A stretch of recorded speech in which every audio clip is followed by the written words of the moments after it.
Hello friends, B fifth semester Hindi paper one साहित्य शास्त्र और हिंदी आलोचना का आज हम स्टार्ट करने वाले हैं खंड बार लघु उत्तरीय प्रश्न, जो कि एग्जाम के लिए बहुत ज़्यादा इंपॉर्टेंट क्वेश्चन है। तो आज का फर्स्ट क्वेश्चन है, रंगमंच के प्रकार बताइए। तो सबसे पहले आप लोगों को बता दूं, रंगमंच के 4 प्रकार होते हैं। वे 4 प्रकार कौन कौन से हैं? पहला है संस्कृत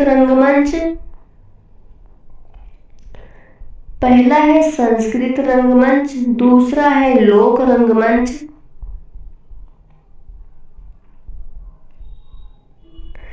तीसरा है पारसी रंगमंच और चौथा है आधुनिक रंगमंच। तीसरा है पारसी रंगमंच और चौथा है आधुनिक रंगमंच।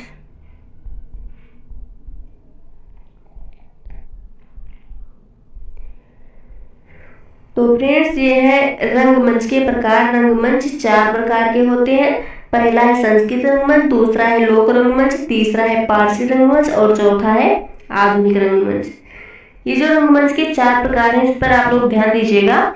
कितने प्रकार के होते हैं? 4 प्रकार के, संस्कृत रंगमंच, लोक रंगमंच, पारसी रंगमंच, आधुनिक रंगमंच। इस पर आप लोग ध्यान दीजिएगा, क्योंकि ये याद रहेंगे।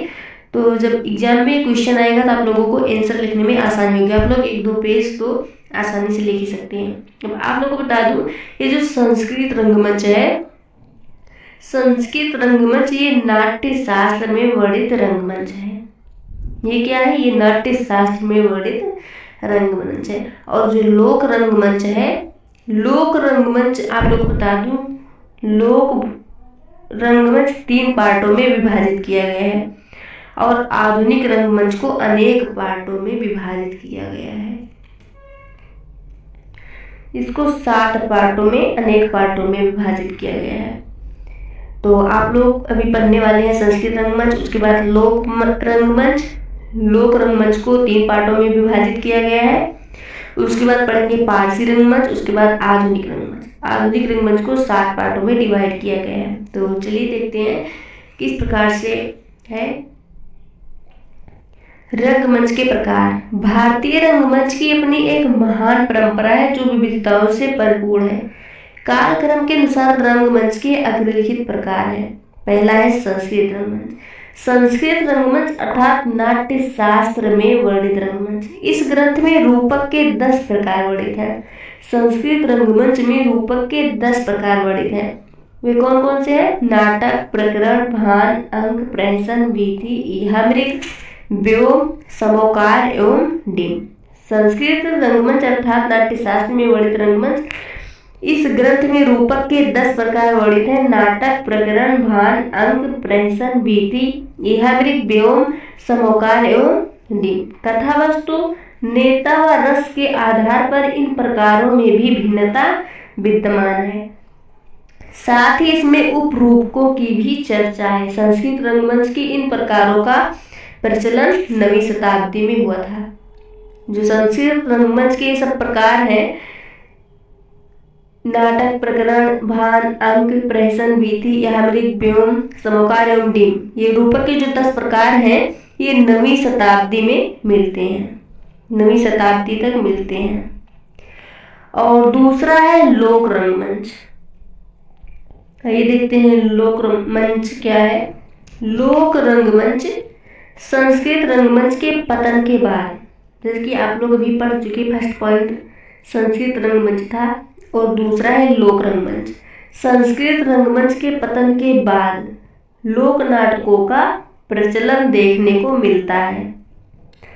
इन लोक रंगमंचों को निम्नलिखित श्रेणियों में विभाजित किया गया है। जैसे कि मैंने भी आपको बताया, लोक मंच को 3 पार्टों में विभाजित किया गया है। पहला है मंदिर आश्रित, दूसरा है लीला नाट्य, तीसरा है सामाजिक नाट्य। तो सबसे पहले देखेंगे मंदिर आश्रित। लोक रंगमंच का जो 3 पार्टों में विभाजित किया गया है, पहला है मंदिर आश्रित, अर्थात ऐसा लोक रंगमंच जिसे मंदिरों के गर्भगृह में किया जाता है, जैसे कुडियट्टम, अंकिया, भावना आदि। और लोकमंच का जो दूसरा पार्ट है, दूसरे पार्ट में विभाजित किया गया है, वो लीला नाट्य, अर्थात ऐसे लोकनाट्य जो राम और कृष्ण की लीलाओं पर आधारित होते हैं, जैसे रामलीला, रसलीला।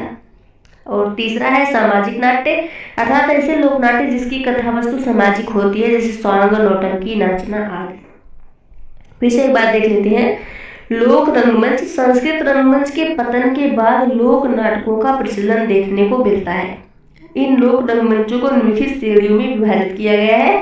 पहला है मंदिर आश्रित, अर्थात ऐसा लोक रंगमंच जिसे मंदिरों के गर्भगृह में किया जाता है, जैसे कुडियाट्टम, अंकिया, भावना आदि। दूसरा है लीला नाट्य, अर्थात ऐसा लोक नाट्य जो राम और कृष्ण की लीलाओं पर आधारित है, जैसे रामलीला, रासलीला। तीसरा है सामाजिक नाट्य, अर्थात ऐसे लोक नाट्य जिनकी कथा वस्तु सामाजिक होती है, जैसे स्वांग, नौटंकी, नाचना आदि। और अगला देखते हैं, तीसरा है पारसी रंगमंच। इस रंगमंच की शुरुआत मुंबई से हुई। पारसी रंगमंच की शुरुआत कहाँ से हुई? मुंबई से हुई, तथा यहाँ से होते हुए इस रंगमंच ने कोलकाता व दिल्ली को अपना केंद्र बनाया। इस रंगमंच की शुरुआत मुंबई से हुई, पारसी रंगमंच की शुरुआत मुंबई से हुई तथा यहाँ से होते हुए इस रंगमंच ने कोलकाता व दिल्ली को अपना केंद्र बनाया। अपने शुरुआती समय में यह रंगमंच साधन विहीन था, लेकिन धीरे धीरे इसने आवश्यक संसाधन जुटा लिए। इन नाटक कंपनियों के पास विशेष प्रकार के उत्पन्न करने वाले अद्भुत यंत्र होते थे। इन अद्भुत यंत्रों के द्वारा देवों को हवा में उड़ते हुए, हीरो को महल की दीवार से नदी कूदते हुए, परियों को आसमान में उतरते हुए दिखाया जाता था। जो पारसी यंत्र है, इसमें क्या था, इनमें नाटक कंपनियों के पास विशेष प्रभाव उत्पन्न करने वाले अद्भुत यंत्र थे, जैसे हवा में उड़ते हुए देवों को दिखा सकते थे ये लोग, हीरो को महल की दीवार से नदी में कूदते हुए दिखा सकते थे, परियों को आसमान में उतरते हुए दिखाया जाता था। प्रभाव उत्पन्न करने वाली इन तकनीक ने दर्शकों को आश्चर्यचकित कर दिया। भारतीय दर्शकों के लिए इन आकर्षण प्रभाव का एक अलग ही एहसास था। ये था हमारा पारसी रंगमंच। अगला है आधुनिक रंगमंच। आधुनिक रंगमंच का दौर 19वीं सदी में। आधुनिक रंगमंच का दौर 19वीं सदी में, सदी के उत्तरार्ध से दिखाई देता है। इसमें नाटकों के विषय जनसाधारण से जुड़े होते थे, साथ ही प्रदर्शन की यथार्थवादी, अयथार्थवादी एवं प्रायोगिक पद्धति प्रयोग की जाती थी। प्रस्तुति शैली के आधार पर रंगमंच को निम्नलिखित प्रकारों में वर्गीकृत किया गया है। जैसे मैंने भी आपको बताया था, आधुनिक रंगमंच को अनेक पार्टों में पढ़ना है। 7 पार्ट है इसके, 7 विभाजित किया गया है। तो चलिए देखते हैं। प्रस्तुति शैली के आधार पर रंगमंच को निम्नलिखित प्रकारों में विभाजित किया गया है। किस रंगमंच को? आधुनिक रंगमंच को निम्नलिखित प्रकारों से वर्गीकृत किया गया है। पहला है यथार्थवादी रंगमंच। ऐसी शैली जिसमें आम जीवन को जस का तस, अर्थात उसी रूप में जिस रूप में वह है प्रस्तुत किया जाता है। यथार्थवादी रंगमंच में ऐसी शैली को प्रदर्शित किया जाता है, आम जीवन, जिस तरह से आम जीवन होता है, जिस तरह होता है वैसे ही प्रस्तुत किया जाता है, उसे यथार्थवादी रंगमंच कहते हैं। इस रंगमंच की शुरुआत आधुनिक समय में हुई है, आज के समय में हुई है। इस रंगमंच को बिना किसी अतिरेक प्रदर्शन को इस तरह संयोजित किया जाता है कि ऐसा प्रतीत होता है मानो दर्शक अपने आसपास की घटनाओं को देख रहा है। यथार्थवादी रंगमंच में इस तरह की घटनाओं को प्रदर्शित किया जाता है दर्शक के सामने कि दर्शकों को ऐसा लगता है कि हमारे आसपास की कोई सच्ची घटनाएं हैं। अभिनय में भी सहज शारीरिक क्रियाओं एवं बोलचाल की भाषा का प्रयोग किया जाता है। अभिनय किया जाते हैं यथार्थवादी रंगमंच में, उसमें सहज शारीरिक क्रियाओं एवं बोलचाल की भाषा का प्रयोग किया जाता है। यह अभिनय मनोविश्लेषणवाद होता है। और आधुनिक रंगमंच को जो दूसरे पार्ट है वो है अयथार्थवादी रंगमंच। ऐसी प्रस्तुति शैली जिसमें गीत, संगीत, नृत्य आदि का प्रयोग करते हैं, अतिरिक्त क्रियाओं का प्रयोग किया जाता है, इसे अयथार्थवादी रंगमंच कहते हैं। ऐसी प्रस्तुति शैली जिसमें गीत, संगीत, नृत्य आदि का प्रयोग करते हुए अतिरिक्त क्रियाओं का प्रयोग किया जाता है, उसे अयथार्थवादी रंगमंच कहते हैं। प्रायः पौराणिक, धार्मिक एवं ऐतिहासिक कथानकों की प्रस्तुति के लिए यही शैली प्रयोग की जाती है। संस्कृत रंगमंच, लोक रंगमंच, पारसी रंगमंच इस श्रेणी के रंगमंच हैं। इसी क्रम में कुछ विशेष शैलियों का वर्णन निम्नलिखित है। पहला है नृत्य प्रधान रंगमंच। नृत्य प्रधान रंगमंच रंगमंच का एक ऐसा प्रकार है जिसमें अभिनय करने के लिए अभिनेता का कुशल होना आवश्यक है। कुडियट्टम, तेलुगुट्टी, यक्षगान आदि लोक नाटकों को देखकर इस बात को अच्छे से समझ सकते हैं नर्तकों द्वारा किया जाने वाला डांस ड्रामा भी इसी श्रेणी में आता है। अगला है संगीत प्रधान रंगमंच। संगीत प्रधान रंगमंच की प्रस्तुति शैली में अभिनेताओं के द्वारा संवादों की अदायगी प्रायः गेय होती है। इसे म्यूजिकल ड्रामा भी कहते हैं। उदाहरण के लिए नौटंकी। अगला है नुक्कड़ शैली रंगमंच। नुक्कड़ शैली रंगमंच 20वीं शताब्दी के मध्य में अस्तित्व में आया। इसमें नाटकों की प्रस्तुति प्रायः गली, नुक्कड़, चौराहा में की जाती है। सामान्य जनमानस को जागरूक करना इसका मुख्य उद्देश्य है। इस शैली की चर्चित रंगमंची सफदर हाशमी है। अगला है रेडियो नाटक।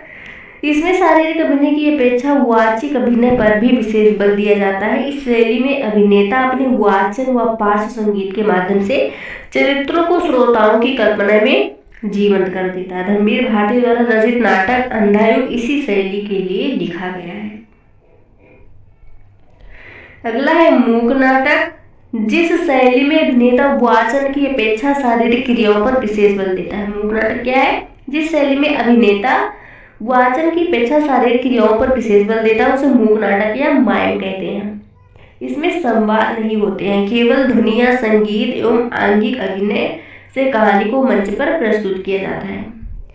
और अगला है एकल। इसमें मंच पर केवल एक अभिनेता प्रस्तुत करता है, वह स्वयं ही विभिन्न चरित्रों की भूमिका अदा करता है। और अगला है प्रायोगिक रंगमंच। प्रायोगिक रंगमंच में किसी एक पद्धति का प्रयोग नहीं किया जाता है, बल्कि इसमें रंगमंच के विभिन्न अवयवों को लेकर मंचन किया जाता है। तो एक बार फिर से देख लेते हैं, इंपॉर्टेंट क्वेश्चन है। रंगमंच के प्रकार। रंगमंच को 4 पार्टों में डिवाइड किया गया है। संस्कृत रंगमंच, लोक रंगमंच, पारसी रंगमंच और आधुनिक रंगमंच। सबसे पहले पढ़ेंगे संस्कृत रंगमंच। संस्कृत रंगमंच अर्थात नाट्य शास्त्र में वर्णित रंगमंच। इस रंगमंच के 10 प्रकार वर्णित है। नाटक, प्रकरण, भान, अंक, प्रहसन, वीथी, इहावृत्त, व्योम, समोकार एवं डिम। कथा वस्तु, नेता एवं रस के आधार पर इन प्रकारों में विभिन्नता विद्यमान है। साथ ही इसमें 18 उपकरणों की भी चर्चा है। इसमें 10 प्रकार के रूपक है, लेकिन इसमें साथ ही साथ 18 उपरूपकों की भी चर्चा है। किसमें? संस्कृत रंगमंच में। संस्कृत रंगमंच की इन प्रकारों का प्रचलन 9वीं शताब्दी तक मिलता है। ये जो प्रकार है नाटक, प्रकरण, भान, अंक, प्रहसन, वीथी, यह व्योम, समोकार एवं डिम, ये और साथ ही साथ इनके जो 18 उपरूपकों की भी चर्चा की गई है, सब 9वीं शताब्दी में प्रस्तुत की गई थे। प्रचलन इसका 9वीं शताब्दी में मिलता है। अगला पढ़ेंगे लोक रंगमंच। लोक रंगमंच क्या होता है? लोक रंगमंच के मंच जो है, जो संस्कृत रंगमंच भी आपने पढ़ा, संस्कृत रंगमंच के पतन के बाद लोक रंगमंच का प्रचलन देखने को मिलता है। इन लोक रंगमंचों को निम्न श्रेणियों में बांटा गया है। मंदिर आश्रित, ऐसा लोकमंच जिसमें मंदिरों के गर्भगृह में किया जाता है, कुडियट्टम, अंकिया, भावना आदि।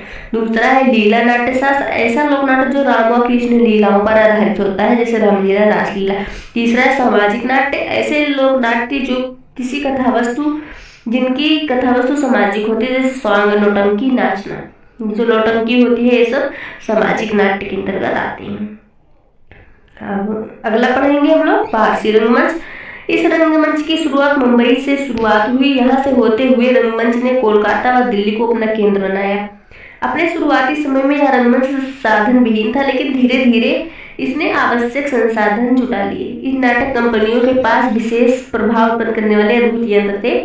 इन अद्भुत यंत्रों के द्वारा देवों को हवा में उड़ते हुए दिखाया जाता था, हीरो को महल की दीवार से कूदते हुए दिखाया जाता था, परियों को आसमान से उतरते हुए दिखाया जाता था, और प्रभाव उत्पन्न करने वाली इन तकनीक ने दर्शकों को आश्चर्यचकित कर दिया। भारतीय दर्शकों के लिए इन आकर्षक प्रभाव का एक अलग ही एहसास था। अगला पढ़ेंगे हम लोग आधुनिक रंगमंच। आधुनिक रंगमंच का दौर 19वीं सदी में आधुनिक रंगमंच का दौर 19वीं सदी के उत्तरार्ध से दिखाई देता है, जिसमें नाटकों के विषय जनसाधारण से जुड़े होते थे। साथ ही प्रदर्शन की यथार्थवादी, अयथार्थवादी और प्रायोगिक पद्धति प्रयोग की जाती थी। प्रस्तुत शैली के आधार पर रंगमंच को निम्नलिखित प्रकारों में विभाजित किया गया है। आधुनिक रंगमंच को इस तरह से विभाजित किया गया है। पहला है यथार्थवादी रंगमंच। ऐसी शैली जिसमें आम जीवन को जस का तस दिखाया जाता था, जैसे आम जीवन होता है उसका वैसे प्रस्तुत किया जाता था, इसे यथार्थवादी रंगमंच कहते हैं। इस रंगमंच की शुरुआत आधुनिक समय में, आज के समय में हुई। इस रंगमंच को बिना किसी अतिरेक प्रदर्शन के इस तरह संयोजित किया जाता है कि ऐसा प्रतीत होता है मानो दर्शक अपने आसपास की घटनाओं को देख रहा है। यथार्थवादी रंगमंच इस तरह से प्रदर्शित किया जाता है कि जो दर्शक होते हैं उनको लगता है कि कोई आसपास की घटनाओं को सच में देख रहा है। अभिनय में भी सहजा शारीरिक क्रियाओं एवं बोलचाल की भाषा का प्रयोग किया जाता है। अभिनय मनोविश्लेषणवाद होता है।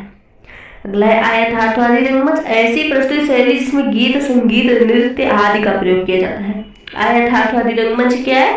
ऐसी प्रस्तुति जिसमें गीत, संगीत, नृत्य आदि का प्रयोग करते हुए अतिरेक क्रियाओं का प्रयोग किया जाता है, उसे यथार्थवादी रंगमंच कहते हैं। प्रायः पौराणिक, धार्मिक एवं ऐतिहासिक कथानकों की प्रस्तुति के लिए यह शैली प्रयोग की जाती है। रंगमंच संस्कृत रंगमंच, लोक रंगमंच एवं पारसी रंगमंच इसी श्रेणी के रंगमंच हैं। संस्कृत रंगमंच, लोक रंगमंच और पारसी रंगमंच ये तीनों अयथार्थवादी रंगमंच के श्रेणी में आते हैं। इसी क्रम में कुछ विशेष शैलियों का वर्णन किया गया है। नृत्य प्रधान रंगमंच, नृत्य प्रधान रंगमंच रंगमंच का एक ऐसा प्रकार है जिसमें अभिनय करने के लिए अभिनेता का कुशल होना आवश्यक है। कुडियाट्टम, टेरकुट, यक्षगान और लोक नाटकों को देखकर इस बात को अच्छे से समझ सकते हैं कि नर्तकों द्वारा किया जाने वाला डांस और ड्रामा भी इस श्रेणी में आता है। अगला संगीत प्रधान रंगमंच, संगीत प्रधान रंगमंच की प्रस्तुति शैली में अभिनेताओं के द्वारा संवादों की अदायगी प्रायः गेय होती है। इसे म्यूजिकल ड्रामा भी कहते हैं। उदाहरण के लिए नौटंकी। अगला है नुक्कड़ शैली रंगमंच, नुक्कड़ शैली रंगमंच 20वीं शताब्दी के मध्य अस्तित्व में आया। इसमें नाटकों की प्रस्तुति प्रायः गली चौराहे में की जाती है। सामान्य जनमानस को जागरूक करना इसका मुख्य उद्देश्य है। इस शैली में चर्चित रंगमंच सफदर हाशमी है।